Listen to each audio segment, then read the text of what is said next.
अस्सलाम वालेकुम दोस्तों।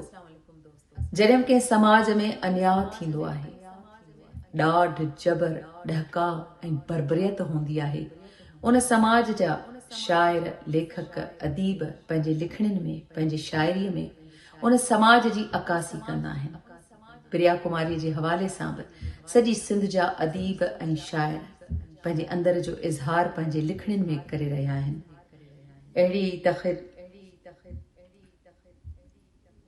अहिड़ो ई तख़यल खणी अहिड़ियूं ई लिखणियूं खणी अव्हां जे आॾो हाज़िर आहियां। रूहल कालरू सिंध जो तमामु सुहिणो शाइर प्रिया कुमारी जे हवाले सां संदसि तख़लीक़ अव्हां जे आॾो पेश कयां थी। पिरह पंहिंजी न पधरी थी, सितमगर रात छायल हुई। पिरह पंहिंजी न पधरी थी, सितमगर रात छायल हुई। मिटीअ ते मींहुं ॻाढ़ो पियो, हथनि ते सिंध लायल हुई। वाह।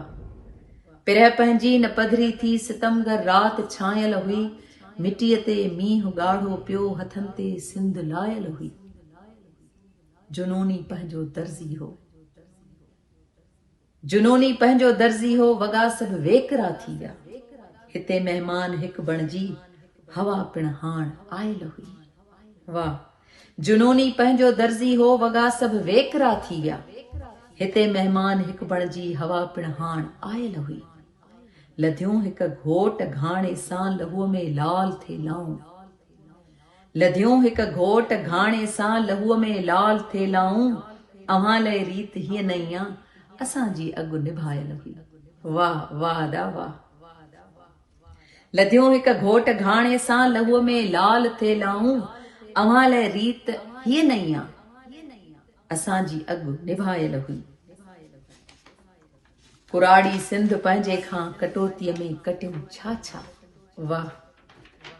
कुराड़ी सिंध पंहिंजे खां कटोतीअ में कटियूं छा छा। वञी भित जो ॾिनई पासो, कतारनि जी कुड़ायल हुई। पिरिया जे पेर लाइ आंदल जुती हुई, माउ अॼु जांची। पिरिया जे पेर लाइ आंदल जुती हुई, माउ अॼु जांची। मुखियारीअ सां मटे ईंदसि, ॿ टे आङुर वधायल हुई। हाय। पिरह पंहिंजी न पधरी थी, सितमगर रात छायल हुई। मिटीअ ते मींहुं ॻाढ़ो पियो, हथनि ते सिंध लायल हुई। ही तख़यल हुयो रूहल कालरे जो। हिक वाई पिरिया जे हवाले सां दर्द होश मोहम्मद जी। विद्या वांगुर तूं पिरिया मुंहिंजी धीअड़ी। विद्या वांगुर तूं पिरिया मुंहिंजी धीअड़ी। चंड ज़मीन ऐं समुंड था तुंहिंजे लाइ लोचूं, पिरिया मुंहिंजी धीअड़ी। चंड ज़मीन ऐं समुंड था तुंहिंजे लाइ लोचूं, पिरिया मुंहिंजी धीअड़ी। विद्या वांगुर तूं पिरिया मुंहिंजी धीअड़ी।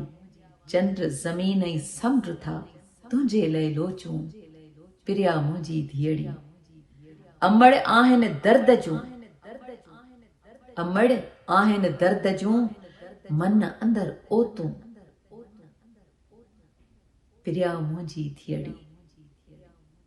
आहिनि पोड़ी सिंध खे तुंहिंजे लाइ सोचूं, आहिनि पोड़ी सिंध खे तुंहिंजे लाइ सोचूं, पिरिया मुंहिंजी धीअड़ी। ॿारे विसारे छॾियूं, ॿारे विसारे छॾियूं, जोॻीअड़नि जोतूं, पिरिया मुंहिंजी धीअड़ी। मरसूं होशू आखिया, सिंध न परदेसूं। वाह वाह वाह वाह वाह वाह। मरसूं होशू आखिया, सिंध न परदेसूं, पिरिया मुंहिंजी धीअड़ी। विद्या वांगुर तूं पिरिया मुंहिंजी धीअड़ी। प्रिया कुमारीअ जे हवाले सां ही बि अहसास हुया अव्हां जे नाव कयूं। इन्हनि दुआउनि सां त प्रिया जल्द पंहिंजी माउ सां अची छाती हलाईंदी।